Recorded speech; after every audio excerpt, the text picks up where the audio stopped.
بسم اللہ الرحمن الرحیم۔ بیوٹی آف قرآن کے ناظرین السلام علیکم۔ میری ویڈیو کو زیادہ سے زیادہ لائک کریں، شیئر کریں اپنے چاہنے والوں میں، فیملی فرینڈ ممبر میں۔ والدین تمہاری جنت بھی ہیں اگر ان کے ساتھ نیک سلوک کرو، اور تمہاری دوزخ بھی ہیں اگر ان کی نافرمانی کرو۔ حدیث نبوی صلی اللہ علیہ وآلہ وسلم میں حضرت ابو بکر صدیق نے فرمایا کہ رسول اللہ صلی اللہ علیہ وآلہ وسلم نے ارشاد فرمایا، جو گناہ کی سزا قیامت تک کے لیے مؤخر ہو سکتی ہے، مگر جو والدین کی نافرمانی کرے اس کی سزا مؤخر نہیں ہو سکتی۔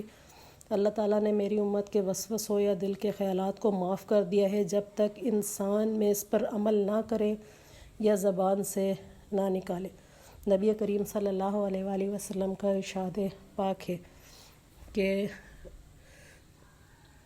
میں جنت میں تھا کہ مجھے کسی کے قرآن پڑھنے کی آواز سنائی دی۔ میں نے پوچھا یہ کس کی آواز ہے؟ مجھے بتایا گیا کہ حارث بن نعمان کی۔ آپ نے فرمایا، والدین سے نیکی کرنے کا ایسا ہی صلہ ملتا ہے۔ حارث بن نعمان سب سے بڑھ کر والدہ کے ساتھ نیکی کرتے تھے۔ صحیح مسلم کے اندر حدیث پاک ہے، نبی کریم صلی اللہ علیہ وآلہ وسلم کا فرمان ہے، جب پیارے نبی کا نام آتا ہے تو آپ پر واجب ہو جاتا ہے کہ آپ درود پاک کا ورد کریں۔ اگر آپ درود ابراہیمی نہیں پڑھ سکتے تو چھوٹا درود پاک بھی پڑھ سکتے ہیں، جسے محمد صلی اللہ علیہ وآلہ وسلم، یہ بھی ایک درود پاک ہے۔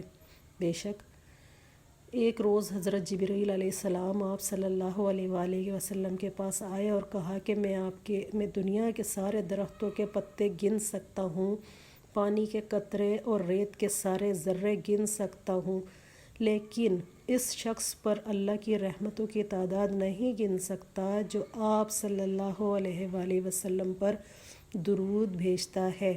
سبحان اللہ! دیکھیے درود پاک پڑھنے کی کتنی بڑی فضیلت ہے، اور خود اللہ تعالیٰ بھی فرماتے ہیں، اور دیکھ لیجئے کہ جبرائیل علیہ السلام بھی فرماتے ہیں کہ میں اس کی رحمتوں کی تعداد نہیں گن سکتا جو آپ صلی اللہ علیہ وآلہ وسلم پر درود پاک پڑھتے ہیں۔ رسول کریم صلی اللہ علیہ وآلہ وسلم نے فرمایا، جس کی بیٹی واپس آ جائے، طلاق ہو گئی یا بیوہ ہوگی، واپس آ گئی بس اس کی واپسی فرمایا واپس آنے والی بیٹی کی جو باپ خدمت کرے گا، میرے پیارے آقا فرماتے ہیں میں قیامت میں اس کا سفارشی بنوں گا۔ جس کی بیٹی واپس آ جائے، طلاق ہو گئی ہو یا بیوہ ہو جائے، اس صورت میں اس کی واپسی ہو گئی ہو تو بس اس کی واپسی ہو گئی ہے، تو آپ صلی اللہ علیہ وسلم فرماتے ہیں کہ قیامت میں اس کا سفارشی بنوں گا۔ جو اپنے والدین کو خوش کرتا ہے وہ اللہ کو خوش کرتا ہے، اور جو اپنے والدین کو ناراض کرتا ہے وہ اللہ کو بھی ناراض کر دیتا ہے۔ ابن حجار میں نبی کریم صلی اللہ علیہ وآلہ وسلم نے فرمایا ہے، اور ماں باپ کی نافرمانی تو انسان پر ویسے بھی حرام ہے۔ ماں باپ کی نافرمانی سے بچیے، اور ان لوگوں تک یہ لازمی حدیث پہنچائیے جنہوں نے اب تک اسے سنا نہیں۔ جس نے ہمارے چھوٹے پر رحم نہ کیا اور بڑے کی بڑائی نہ پہچانی وہ ہم میں سے نہیں ہے۔ پیارے نبی کریم صلی اللہ علیہ وآلہ وسلم نے ارشاد فرمایا ہے کہ بڑوں کو بھی ان کا رتبہ دینا چاہیے۔ غیب کی خبریں معلوم کرنے کا انجام، جو شخص کسی غیب کی خبریں بتانے والے کے پاس آئے اور اس سے کسی چیز کے بارے میں پوچھے تو 40 راتوں تک اس شخص کی نماز قبول نہیں ہوتی ہے۔ صحیح مسلم میں حدیث ہے کہ غیب کی خبریں معلوم کرنے والوں کی نماز 40 دن تک قبول نہیں ہوتی ہے۔ آپ صلی اللہ علیہ وآلہ وسلم نے فرمایا، تم سب اپنے حق میں صرف خیر کی دعا کرو، کیونکہ جو کچھ تم کہتے ہو فرشتے اس پر آمین کہتے ہیں۔ صحیح مسلم کی حدیث ہے، دعا بلا کو ٹال دیتی ہے۔ الدعاء یرد البلاء، فرمان مصطفیٰ صلی اللہ علیہ وآلہ وسلم ہے کہ دعا بلا کو ٹال دیتی ہے۔ لوگوں پر آسانی کرو، سختی نہ کرو، اور خوشی کی بات سناؤ، نفرت نہ دلاؤ۔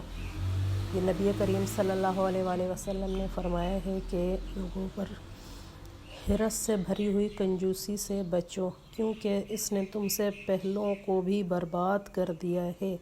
صحیح مسلم میں حدیث ہے کہ حرص سے بچیں، جتنا آپ حرص سے بچ سکتے ہیں اتنا بچیں، کنجوسی سے بچ سکتے ہیں اتنا بچنے کی کوشش کریں، کیونکہ اس نے تم سے پہلوں کو بھی برباد کر دیا ہے۔ عائشہ، بدترین آدمی وہ ہے جسے اس کی بد کلامی کے ڈر سے لوگ ملنا چھوڑ دیں۔ صحیح البخاری میں بد کلامی کے لیے بہت واضح حدیث آئی ہے، اس کو پڑھیں، جو لوگ زبان کے سخت ہیں ان کے ساتھ شیئر کریں۔ بے شک اللہ کی نعمتوں کے بارے میں بھی کچھ دشمن ہیں۔ پوچھا گیا، یا رسول اللہ صلی اللہ علیہ وآلہ وسلم، نعمتوں کے دشمن کون ہے؟